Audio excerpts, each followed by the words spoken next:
I thought everything was perfect. 3 successful restaurants, a pregnant wife, and a stable family. Then, one evening, I came home early and discovered that my wife wasn't where she had said she would be. What I found on her Facebook changed everything I thought I knew about our marriage. My name is Vernon Clark. I'm 42 years old, and I used to believe I had it all under control. 3 successful fast food restaurants in different parts of the city, a beautiful wife, 2 kids, and a house in the suburbs. Everything screamed American dream to me. I was the guy who'd wake up at 5 a.m., hit the gym, check on my restaurants, and come home to what I thought was a loving family. Denise, my wife of 8 years, is 37 and 6 months pregnant with what I thought would be our second child. She already had Kyle, her son from a previous marriage, who's 19 and attending community college.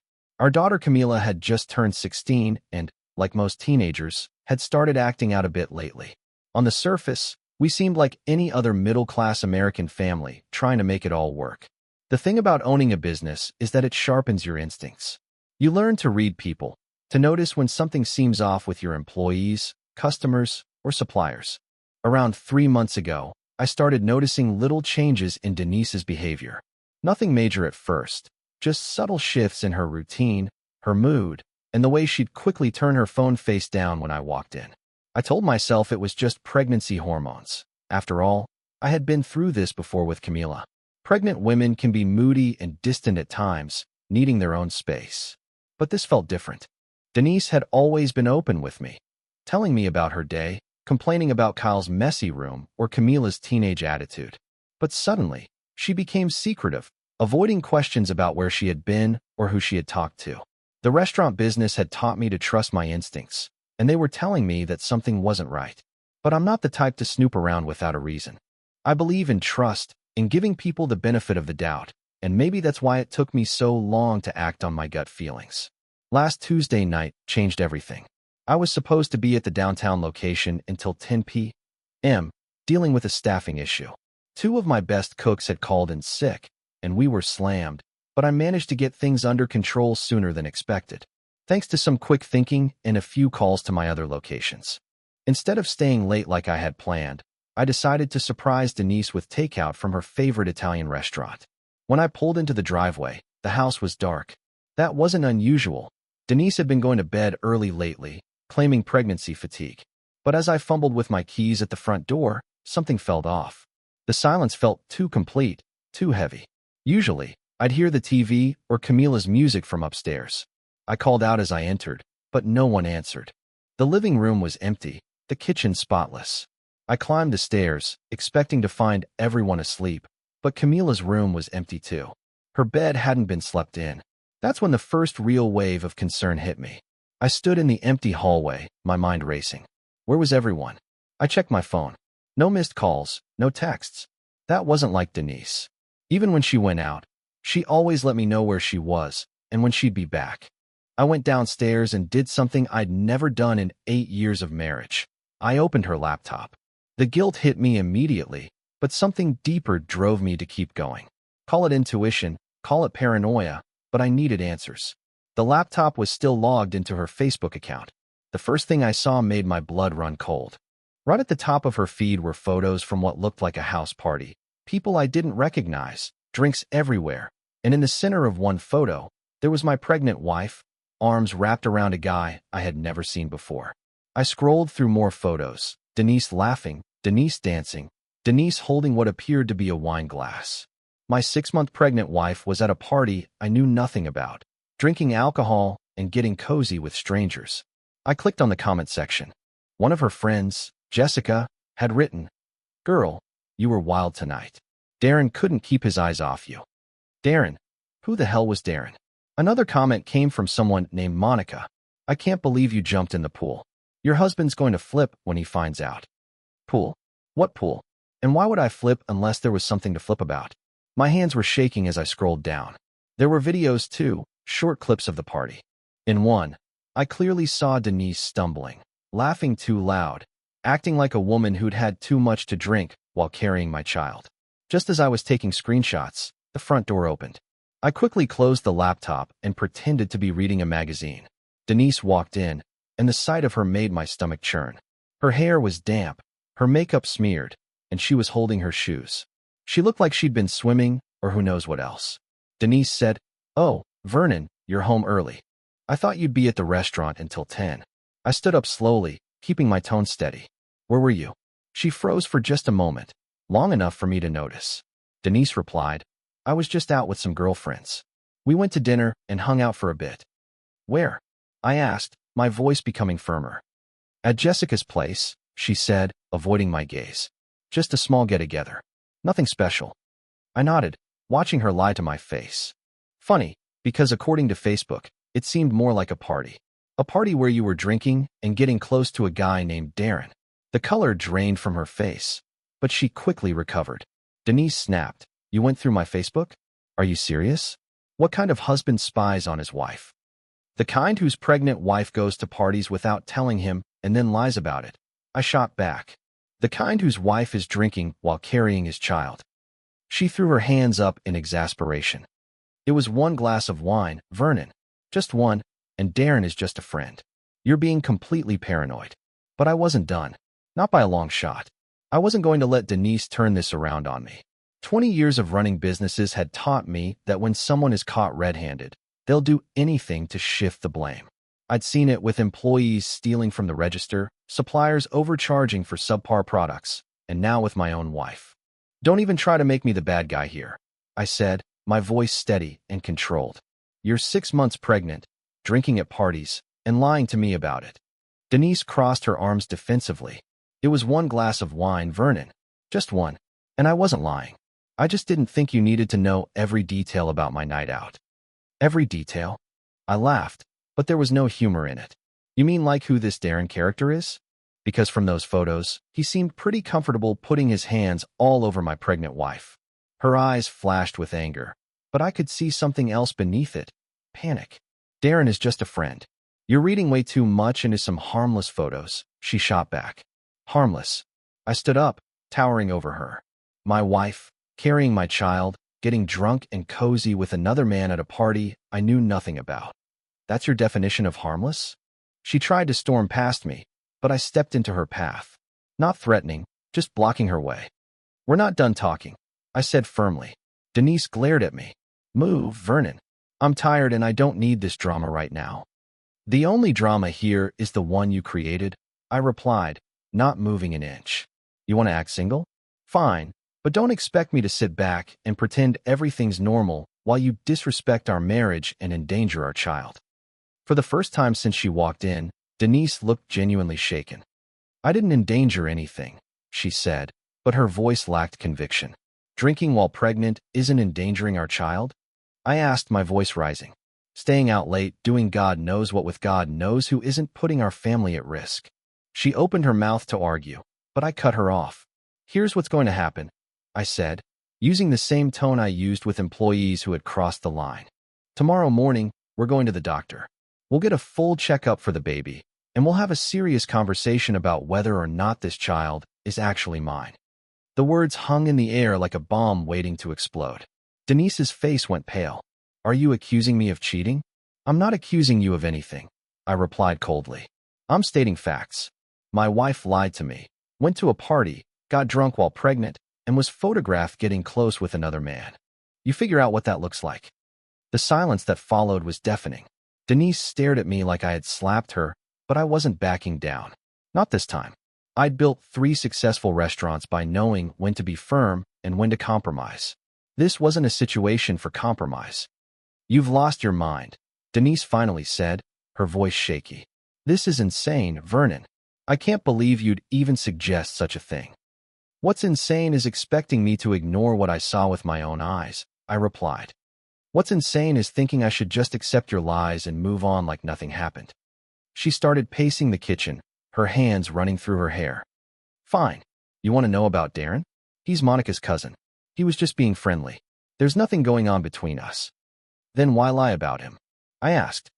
"Why not mention him when you told me about your quiet dinner with girlfriends?" She stopped pacing and spun around to face me. "Because I knew you'd react exactly like this," she shouted.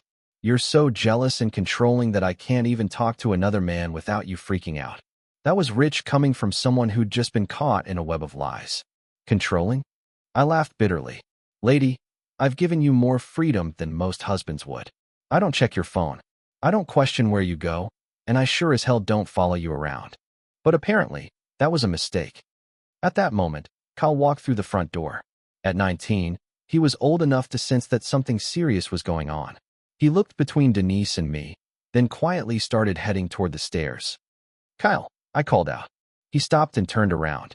Your mother went to a party last night. Did you know about it? Kyle glanced nervously at Denise, then back at me. Yeah, he answered. She mentioned she was going out with some friends. Did she mention drinking, or this Darren guy she was getting all cozy with?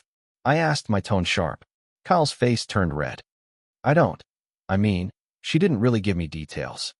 Denise quickly jumped in. Kyle, go upstairs. This doesn't concern you.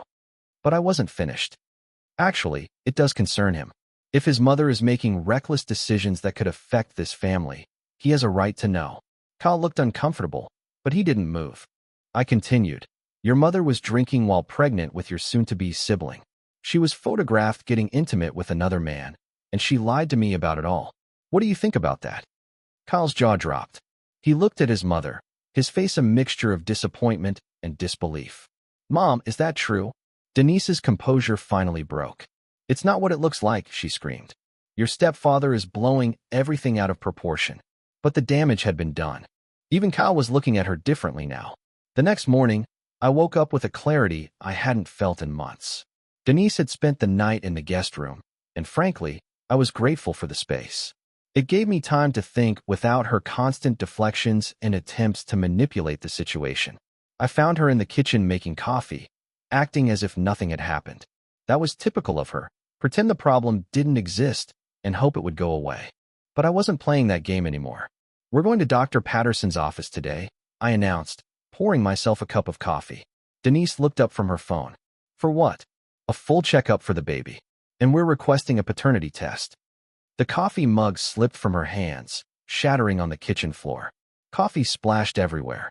She just stood there, staring at me like I'd just declared the world was ending. You can't be serious, she whispered. Dead serious. I replied, not moving to help clean up the mess. After what I saw last night, I need to know if that child you're carrying is mine. Denise's face cycled through emotions, shock, anger, and then something that looked like panic. Vernon, you're being ridiculous. Of course, this baby is yours. How can you even suggest otherwise? I leaned against the counter, crossing my arms. Easy. My wife lied to me about where she was, got drunk while pregnant, and was photographed getting close to another man. Call me crazy, but that raises some questions. She knelt down, picking up the broken pieces, her hands shaking. It wasn't like that, she said, not looking at me. Darren and I are just friends. Nothing happened. Then you shouldn't have any problem with a DNA test, I said. She stood up slowly, holding pieces of ceramic in her palm. This is going to destroy our marriage, Vernon. Is that what you want? I stared at her for a long moment. Our marriage was destroyed the moment you decided to lie to me and disrespect our family. The DNA test is just going to tell us whether we're raising my child or someone else's. Kyle appeared in the doorway, still in his pajamas. He took in the scene. His mother on the floor with broken ceramic, the tension thick enough to cut with a knife. Everything okay down here? Kyle asked carefully. Your stepfather wants me to take a DNA test, Denise said, her voice dripping with victimhood. He thinks I've been cheating on him. Kyle looked at me, confused. Is that? I mean, do you really think? I think your mother has been lying about where she goes and what she does, I said firmly. And when someone lies about everything else, you start questioning everything. Kyle ran his hand through his hair, clearly uncomfortable being caught in the middle. Maybe you guys should talk to someone, he suggested. Like a counselor or something. We're past counseling, I replied. We're at the truth-telling stage now. Denise dumped the broken ceramic pieces into the trash and turned to face me, her jaw clenched. Fine, she said, her voice cold. If that's what it takes to prove to you that you're being paranoid, then fine. I'll take your damn test. But there was something in her eyes that told me she wasn't as confident as she was pretending to be. The ride to Dr. Patterson's office was silent as a tomb. Denise stared out the passenger window while I focused on the road. Both of us lost in our own thoughts. The tension was so thick you could cut it with a knife.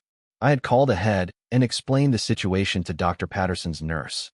She had been professional, scheduling us for a full prenatal exam, along with the paternity testing. No judgment, just facts and procedures. That's exactly what I needed right now, cold, clinical facts. As we sat in the waiting room, I watched the other couples around us. Young families with their first babies. Older couples who seemed genuinely happy to be there together. I wondered if we had ever looked that happy or if it had all been an illusion. Finally, Denise broke the silence.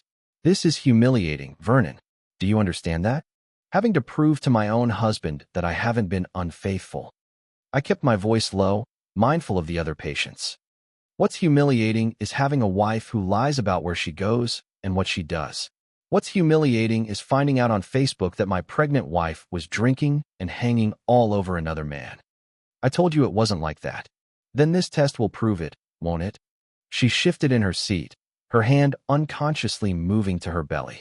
For a moment, I felt a pang of something, regret, maybe, or sadness for what we had lost. But then I remembered the photos, the lies, the disrespect, and that feeling passed. Dr. Patterson called us back himself. He was in his 60s, had delivered half the babies in town, including Camila's, and had always been straight with us, never sugarcoating anything. Vernon, Denise, he said, shaking our hands. I understand you're here for a routine checkup and some additional testing. That's right, Doc, I replied. We need a paternity test. Dr. Patterson nodded professionally. I'll need to explain the process and the risks, though minimal. But first, let's take a look at how the baby's doing. As he prepared the ultrasound machine, I found myself holding my breath. Whatever was on that screen, whatever we discovered today, it was going to change everything. The baby appeared on the monitor, moving around, apparently healthy. Under different circumstances, this would have been a magical moment. Instead, it felt like evidence collection. Baby looks good, Dr. Patterson said. Heart rate is strong. Development seems normal. Now, about the paternity test, we could do a non-invasive prenatal test using your wife's blood and a cheek swab from you, Vernon. Results take about a week. I looked at Denise. She was staring at the ultrasound screen, tears running down her cheeks. Do it, I said firmly. Dr. Patterson looked between us, his expression neutral but understanding. He'd probably seen this before. All right then, he said quietly. Let's get this sorted out. The next few days were hell. Denise moved back into our bedroom, but we barely spoke. She tried to act normal around Camila, but even our 16-year-old wasn't buying it. The tension in the house was thick enough to cut with a knife. Kyle had been staying at his friend's place more often, clearly uncomfortable with the situation. I didn't blame him. This wasn't his mess to deal with. But Camila wasn't so lucky. She lived here, and she was starting to ask questions. Dad, why are you and Mom acting so weird? She asked me Thursday evening while I was going over restaurant reports in my home office. I looked up at my daughter, seeing genuine concern in her eyes. Camila was smart, too smart to be fooled by whatever act Denise was trying to put on. Your mother and I are having some problems, I said carefully. Adult problems that we need to work through. Is it about the baby? She asked, sitting down across from my desk. That hit me right in the gut. Why would you ask that? Camila shrugged. I heard you guys arguing the other night. Something about a test, and Mom's been crying a lot when she thinks nobody's looking. I set down my pen and really looked at my daughter. She was growing up fast, maybe too fast, but she deserved some version of the truth. I found out your mother lied to me about where she went last weekend, I said. She was at a party with people I didn't know, including a man named Darren. She was drinking alcohol while pregnant. Camila's eyes widened. Mom was drinking while pregnant? That's what the photos showed. What photos? I pulled out my phone and showed her some of the Facebook pictures I'd saved. Camila's face went through a series of expressions: confusion, disappointment, then anger. She's holding a wine glass, Camila said, pointing at the screen. And who's that guy with his arm around her? That's Darren. Someone your mother apparently knows well enough to get cozy with, but not well enough to mention to her family. Camila handed the phone back, her face hard. That's messed up, Dad. Really messed up. Yeah, it is. What are you going to do? I leaned back in my chair, feeling every one of my 42 years. We're waiting on some test results. Depending on what they show, your mother and I might be getting divorced. The word hung in the air between us. Camila had been through one divorce already when Kyle's father left. Now, She might have to go through another one. I'm sorry, sweetheart, I said. I know this isn't fair to you. Camila stood up and walked around the desk, giving me a hug. It's not your fault, Dad, she said firmly. If Mom's lying and doing stupid stuff, that's on her, not you. Just then, Denise appeared in the doorway. She had clearly heard at least part of our conversation, and her face was a mask of rage. Camila, go to your room, she said coldly. Your father and I need to talk. Camila looked at me, then at her mother, then back at me. I'm not a little kid anymore, Mom, she said defiantly. I know what's going on. Go to your room. Denise's voice was ice cold. Camila kissed my forehead and whispered, Don't let her bully you, Dad. Then she walked past her mother without another word. After Camila left, Denise stepped into my office and closed the door behind her. Her face was a storm of emotions. Anger, hurt, and something that looked like desperation. How dare you drag our daughter into this? She hissed, keeping her voice low. She's 16 years old, Vernon. She doesn't need to know about our private business. I stood up slowly, using my full height to tower over her. Our private business, lady, you made it public the moment you posted those photos on Facebook. You made it family business when you decided to lie to everyone under this roof. I was protecting her from unnecessary drama, Denise said, pacing the room like a caged animal. You were protecting yourself from accountability. I shot back. There's a difference. Denise started pacing my small office, her agitation increasing. You're poisoning her against me. Showing her those photos, telling her things she doesn't understand. What doesn't she understand? I snapped. That her mother lied? That her mother was drinking while pregnant? That her mother was getting intimate with another man? My voice was rising despite my efforts to keep it controlled, because those were pretty straightforward concepts, Denise. She spun around to face me, tears streaming down her face. It wasn't intimate. How many times do I have to tell you that Darren and I are just friends? Friends don't put their hands on married women the way he had his hands on you. You're reading way too much into innocent photos. I pulled out my phone and scrolled to one particular picture. Darren's hand was on Denise's lower back, both of them laughing at some private joke as she leaned into him. Innocent? I held the phone up. This is how you interact with casual acquaintances? Denise glanced at the photo and her face went pale. It's not. It was just what? I asked. Just friendly touching? Just innocent fun? Just a little harmless flirting with another man while you're carrying what's supposed to be my child? The silence that followed was deafening. Denise stared at the photo, then at me, then back at the photo. For the first time since this whole mess started, she seemed to be really seeing what I was seeing. Vernon, she said quietly, I know how this looks, but you have to believe me. Nothing happened between Darren and me. I don't have to believe anything, I replied, putting my phone away. That's what the DNA test is for. She flinched, like I'd slapped her. The test results will show that you're wrong, that this baby is yours. And then what? I asked. Are you going to apologize for putting me through this humiliation? I studied her face carefully. If the test shows the baby is mine, then we'll talk about what comes next. But even if it is mine, that doesn't excuse the lying, the drinking, or the disrespect you've shown this family. So even if you're wrong, you're still going to punish me? I'm not punishing anyone, I said firmly. I'm protecting myself and my children from someone who's proven she can't be trusted. Denise's face crumpled, and she sank into the chair Camila had vacated. I never meant for any of this to happen, she said quietly. But it did happen, I replied. And now we all have to live with the consequences.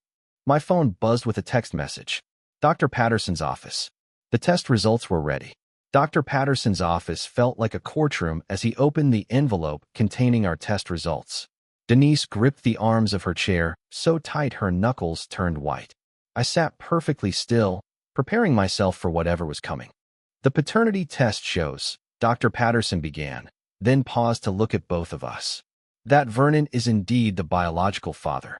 The relief that washed over me was immediate, but it was complicated. My child, that was good news. But it didn't erase everything else that had happened. Denise let out a sob of relief. See, I told you. I told you this baby was yours. I looked at her, feeling no satisfaction in being wrong about the paternity. Congratulations, Denise. You didn't cheat completely, just emotionally and physically with another man while carrying my child. Dr. Patterson cleared his throat uncomfortably. I'll give you two some privacy to discuss this." After he left, Denise turned to me with hope in her eyes. "Vernon, this proves I didn't lie about the important thing. We can get past this now. We can work through it." I stood up slowly, processing everything. "No, we can't." "What do you mean? The baby is yours." "Yeah, the baby is mine, but you still lied to me repeatedly. You still drank alcohol while pregnant with my child. You still got intimate with another man at a party you hid from me," I said, my voice steady. "And according to what I found on your laptop this morning, you've been texting with Darren every day since that party." Her face went pale. "You went through my laptop again?" "I went through everything, Denise. I found your text messages with Darren, talking about how unhappy you are in our marriage, how you wish you could be with someone who understands you.